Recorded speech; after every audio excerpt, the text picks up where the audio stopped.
Identitas pria berbaju putih yang menantang duel atlet MMA Rudy Golden Boy akhirnya terungkap.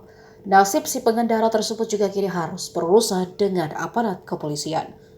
Pria berinisial WC itu resmi mendapat tilang dari polisi.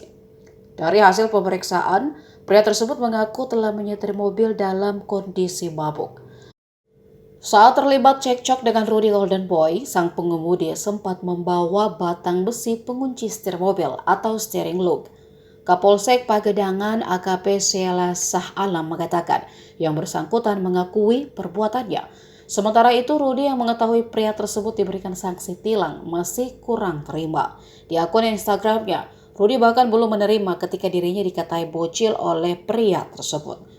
Ia bahkan berencana meminta pria itu membuat permohonan maaf karena sudah membahayakan istri dan anaknya ketika berkendara.